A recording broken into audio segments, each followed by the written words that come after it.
Army Colonel, author of the book Margin of Victory, a frequent guest on the show, and he joins us tonight. Colonel, this is in no way a defense of the Maduro regime, which it never even occurred to me to defend. I never would. But I'm not sold on the idea that I should feel afraid of the Venezuelan government, should I?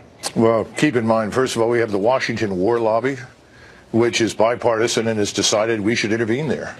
That's, in and of itself, is something we should be concerned about. The second thing is our interests there are not so crystal clear. First of all, we don't need to control the Venezuelan oil market, which is on the minds of many people right now inside the Beltway. We're a net exporter of oil, so we don't need to reassert our dominance in that market, which we were dominant in for many, many decades. The second thing is it's a lose-lose proposition for us. We're playing puppet master. We want to replace Maduro, the communist, with Guaido, the socialist. Guaido is going to inherit all of the problems that brought Chavez to power. A huge underclass which wants to be permanently dependent upon the government and expects to be cared for. He's got to do that. If we're going to put him into power and keep him into power, we have to spend billions of dollars to keep him there. So we turn Venezuela into the 51st state, effectively, pouring resources in to keep him there. Over time, our history in Latin America is a disaster.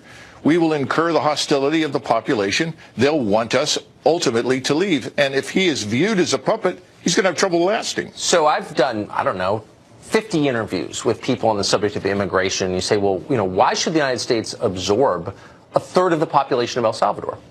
And if you push them far enough, they'll say because the United States intervened in the internal affairs of El Salvador, therefore you have a moral obligation to accept the population. Why is that not going to happen 20 years from now with Venezuela?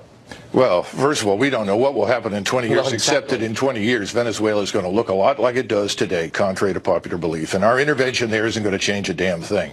But here's what's important, because the congressman brought this up. All of the threats that he discussed are in Mexico. They're actually in greater numbers in Hezbollah, in terrorist organizations connected to the Middle East and Africa. They are greater and stronger in Mexico than they are in Venezuela.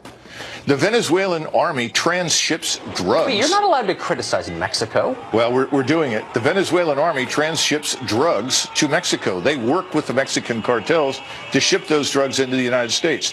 Whether Maduro is in charge or Guaido is in charge, the Venezuelan army is going to continue to do that because it's a very lucrative trade, and that's how the generals enrich themselves. So the world is not as simple as Bret Stephens says it is. I'm taking notes now. Colonel, thank you very much. It's great to see you. Sure, tonight. Good to see you.